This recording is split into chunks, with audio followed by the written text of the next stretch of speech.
This video is created by Jagrat Creations. It is on hire purchase and installment sales transaction. You know that in hire purchase transaction, the property and goods passes to the purchaser on payment of last installment. Property and goods means risk, reward and legal ownership gets transferred in favor of purchaser on payment of last installment. This is what occurs in case of hire purchase transaction. But in case of installment transaction, the property and goods passes to the purchaser on signing the contract.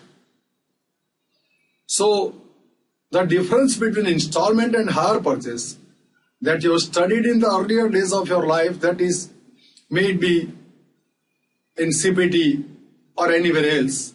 But here I am concerned with the accounting aspect of this hire purchase transaction. I wish to solve one sum here before you. Just observe the sum that I intend to solve here before you.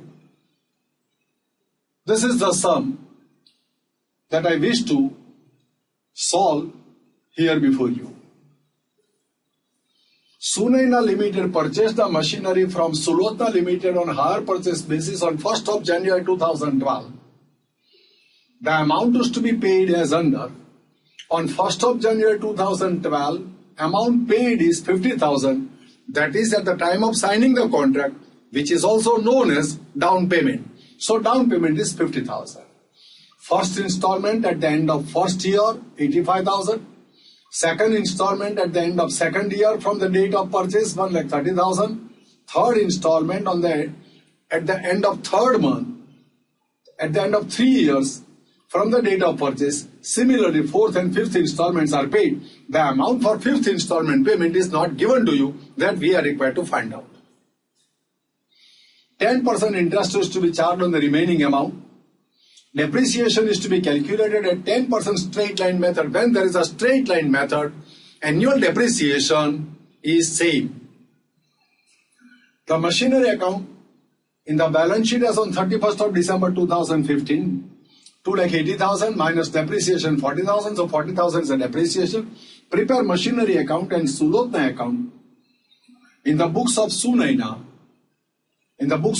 purchaser, and pass the entries in the books of Sunaina Limited. So we are asked how this transaction gets recorded in the books of purchaser. That's a point of concern in this sum. Here you are given the installment, but the purchase price, cash purchase price of the machine is not given to you. So machinery is purchased, installment payments are given to you, rate of interest is also given to you, depreciation rate is also given to you, but you are not given the cash price, cash purchase price of this machine. If this machine is purchased, otherwise then payment by installments, how much price we are required to pay for it, that is known as cash purchase price. So here in this sum, we are required to find out the cash purchase price. The cash purchase price can be found out on the basis of this depreciation details. Depreciation is charged at the rate of 10% by straight line method. And in straight line method, annual depreciation is 40,000, which is same everywhere. So on the basis of this depreciation, I'll find out the cash price of machinery. Let me do that first of all. So if 10 is the depreciation, then 100 is the depreciable amount. How much for 40,000? So 4 lakhs is the depreciable amount. So depreciable amount 4 lakhs. You are not given anything about the scrap value. So it is presumed to be nil. Estimated scrap value is nil. So purchase price, cash purchase price of this machine is 4 lakhs.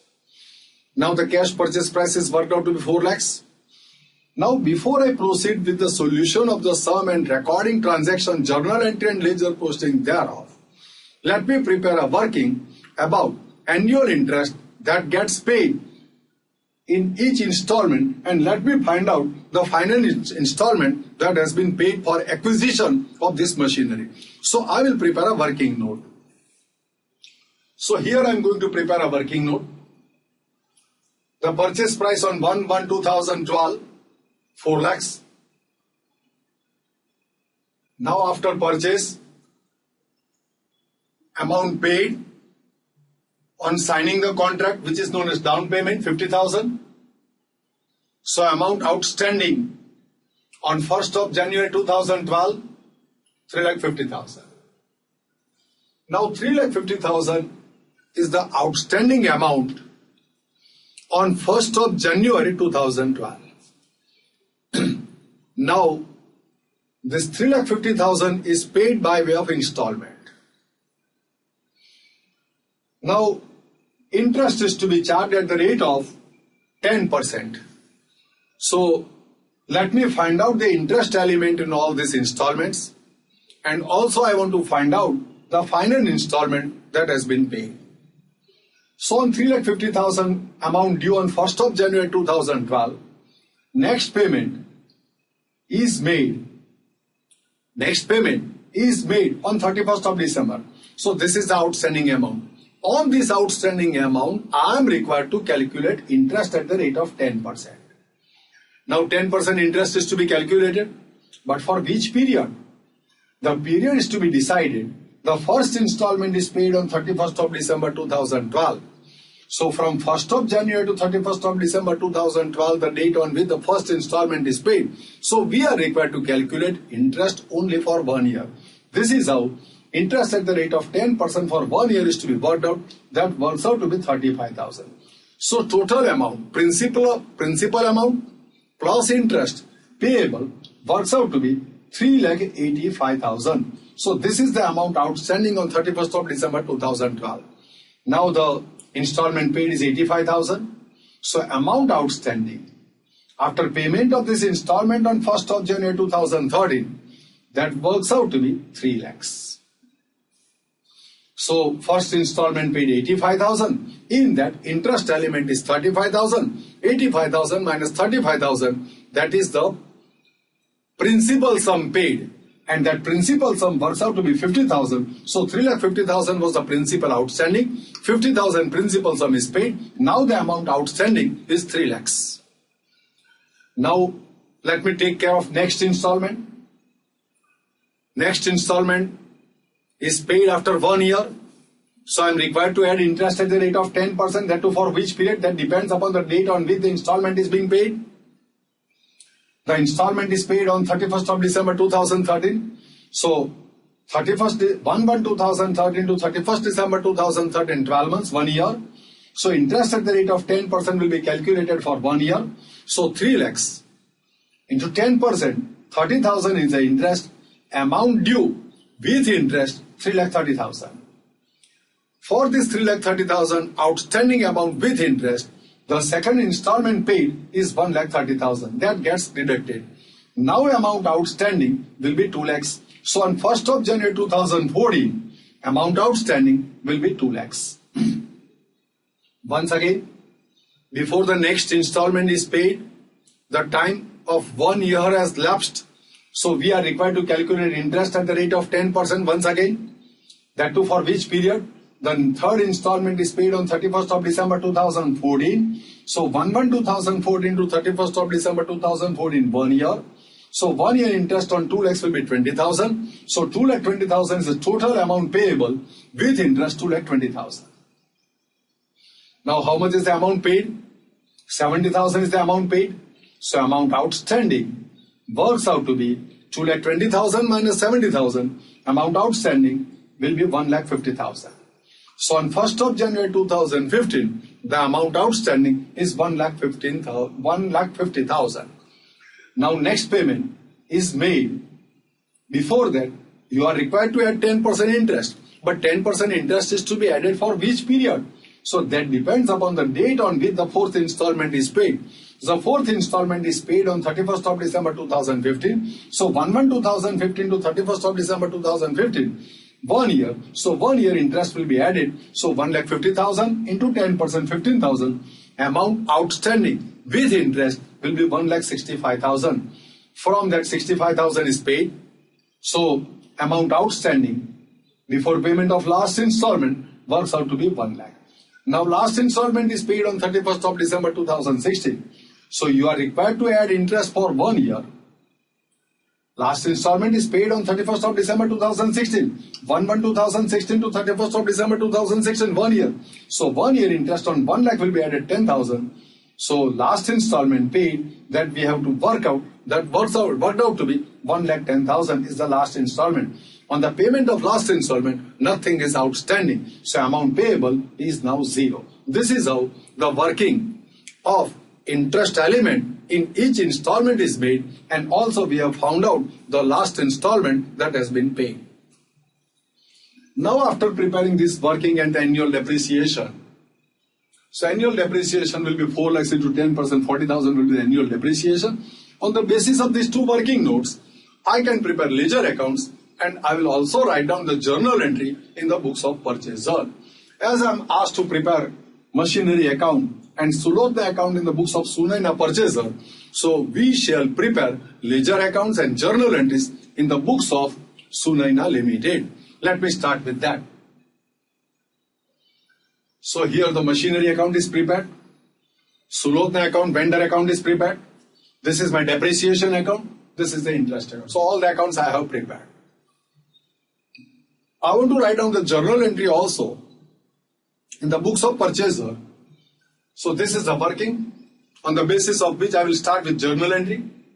First of all, the machine is purchased for rupees 4 lakhs on 1/1/2012. So machinery account debit to supplier, Sulotna Limited account credit. Sulotna is the giver, credit the giver. Machinery is an asset, debit what comes in. So machinery account is to be debited and supplier Sulotna Limited account is to be credited for purchase of machinery. So this is the first journal entry, machinery account debit to Sulotna Limited account credit. Now let me go for ledger posting. Write on the debit side of machinery account to Sulotna 4 lakhs. Write on the credit side of Sulotna account by machinery 4 lakhs. So this is how purchase of machinery entry is recorded and its ledger posting is done. Now the next down payment 50,000 made to Sulotna. So amount paid to Sulotna 50,000. Sulotna is the receiver. Debit the receiver. Sulotna account debit. Sulotna Limited account debit to bank account credit. So Sulotna Limited account debit to bank account credit.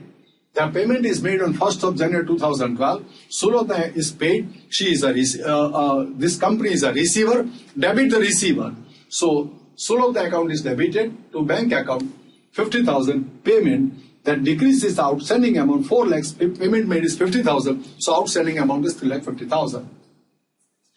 These two entries are recorded on the date of purchase of machinery. Now at the end of the year, I am required to write the entry for interest, depreciation and installment payment. So this is the details to be considered for recording the entries at the end of the accounting period. So on 31st of December, first of all, on 3,50,000, interest at the rate of 10% is payable. So interest is an expense for the purchaser, because the amount is outstanding on which the interest did be paid. So interest is an expense. So interest account debit. This interest is payable to Sulotna Limited account credit. So interest account debit to Sulotna Limited account credit. So as the 1 year has passed, during the time span of 1 year, interest become payable 35,000. That's my expense. Expense is debited and the amount is payable to Sulotna Limited, because Sulotna Limited is the provider of funds. So Sulotna Limited account gets credited. Now, interest account debit to Sulotna Limited account credit. Now, after adding interest, installment paid is 85,000. Sulotna Limited account debit to bank account credit. So, Sulotna Limited account debit to bank account credit. This is the payment made at the end of the year, which includes interest element of 35,000. Now, I am required to write the entry for depreciation. Annual depreciation is to be provided at the rate of 10% on 4 lakhs, that is 40,000. So depreciation account debit to machinery account credit. So depreciation account is debited and machinery account is credited for that. Now at the end of the accounting period, this depreciation is an annual charge and this interest is also an annual expense. They are required to be transferred to profit and loss account. So profit and loss account debit to depreciation account credit to interest account credit. That transfer entry also required to be recorded.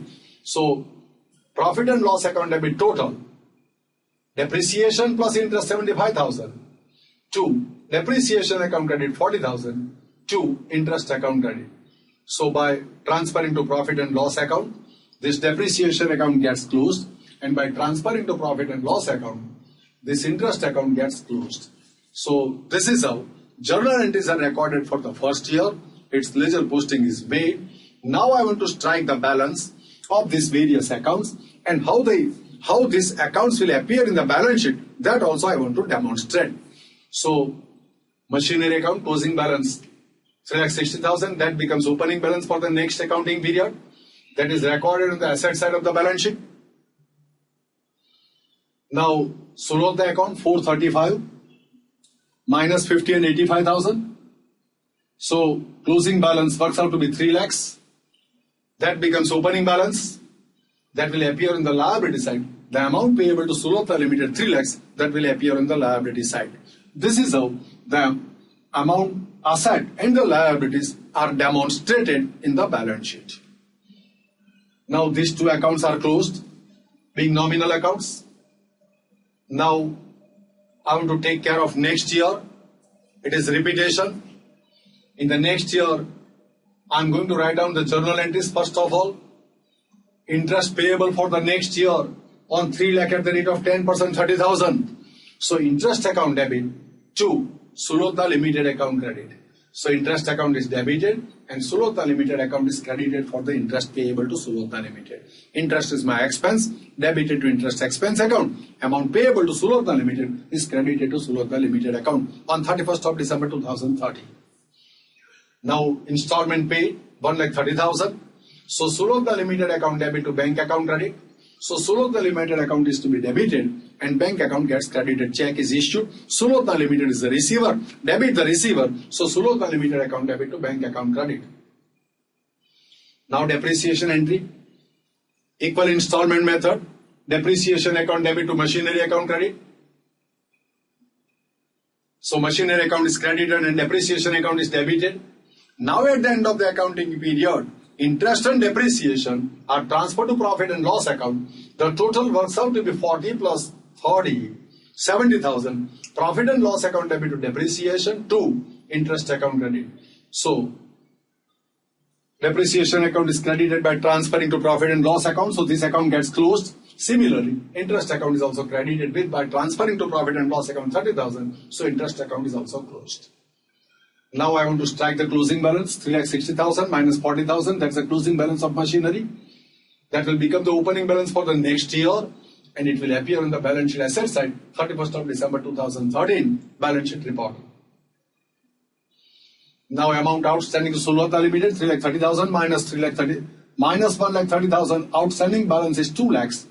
That will become the opening balance in the next accounting period, and that will appear on the balance sheet liability side. This is how the recording for the second year is to be done. Now I want to take care of third year. So first of all, I will write down the entries for third year. Same way, repetition. Interest account debit to Sulota Limited account credit 20,000. So interest account is debited and Sulota Limited account is to be credited for that. Installment paid 70,000. Sulota Limited account debit to bank account credit.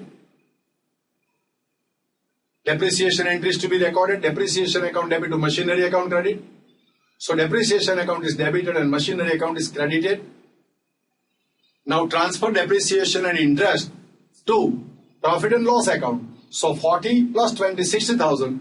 Profit and loss account debit to depreciation account to interest account credit. So depreciation account is credited for a transfer entry and interest account is also credited for a transfer entry. By that, depreciation and interest account gets closed. This is how I have prepared journal entry and ledger accounts for 3 years. Yet I am required to do that for more 2 years. Now you know that there is a limitation to my screen, but let me see. This is the closing balance of machinery that will appear on the balance sheet asset side. This is the closing balance of my machinery account. Now this closing balance of machinery account 31st of December 2014, that will become opening balance in my machinery account in 2015. So let me remove this. machinery account. This closing balance become opening balance. So this is how closing balance is transferred to machinery account, opening balance. This machinery will appear on the balance sheet asset side. Now I will remove it. Same way I am going to do in Sulota Limited account. The 2,20,000 minus 70,000, 1,50,000 is the closing balance outstanding, payable in the next year in 2015. So this becomes opening balance in 2015. So let me prepare Sulota Limited account for 2015. So that is an opening balance on 2015, 1,50,000, and this outstanding amount will appear on the balance sheet liability side. And after recording this opening balance in this fashion, I will remove this closing balance from this account. At the end of the sum, I will demonstrate the entire account at one stretch. Now, same way, let me remove the details from depreciation and interest account. Now I want to focus on fourth year. In the fourth year, once again, interest is payable on the outstanding amount 1,50,000 at the rate of 10%, 15,000. So here I am going to write down the journal entry for interest payable to Sulota Limited. Interest account debit to Sulota Limited account credit. Interest account is debited and Sulota Limited account is credited for that. Installment paid 65,000. Sulota Limited account debit 65,000 to bank account credit 65,000. So Sulota Limited account is debited. Now I am required to write the entry for depreciation. Depreciation account debit to machinery account credit. Depreciation account is debited and machinery account is credited. Transfer depreciation and interest expense to profit and loss account. So 40 plus 15, 55,000. Profit and loss account debit to depreciation to interest. Let me credit depreciation account with the transfer entry to profit and loss account. And similarly, interest is also transferred to profit and loss account. So interest account is credited with 15,000. This is how this depreciation account and interest account gets closed. Now let me strike the closing balance. How this closing balance of machinery account and Sulota Limited account gets reported in the balance sheet, I'll demonstrate that. And that will become the opening balance for the next period. So this is the closing balance, 2,10,000. This 2,10,000 becomes opening balance. It will be reported on the asset side of the balance sheet. Now Sulota account 165 minus 65. Closing outstanding amount is 1 lakh. That becomes opening balance for the next accounting period. This will appear on the liability side of the balance sheet. This is how financial statement in balance sheet outstanding amount is reported. Now after recording all these things, let me take care of last year. Once again on 1 lakh, interest at the rate of 10%, 10,000 interest is payable. Interest account debit to Sulota Limited account credit. Installment paid 1,10,000, Sulota Limited account debit to bank account credit. Depreciation account debit to machinery account credit. Now interest and depreciation is transferred to profit and loss account. So 40 plus 10, 50,000. Profit and loss account debit to depreciation to interest account credit.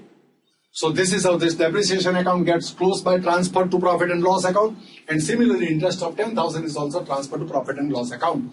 This is how this depreciation and interest account gets closed. Now this is the closing balance of machinery that will appear on the asset side. Now amount payable to Sulota Limited 1,10,000, 1,10,000, nothing is outstanding. The amount payable to Sulota Limited becomes nil. This is how this sum gets solved. Now I want to demonstrate all these ledger accounts and everything, journal entry, ledger accounts on one slide at a stretch for your better understanding. So this is how your machinery account, Sulota account, depreciation and interest account will appear. Just look at it. Now the journal entries are also recorded here before you, and I have also prepared working notes. Let me show you the working notes and balance sheet reporting.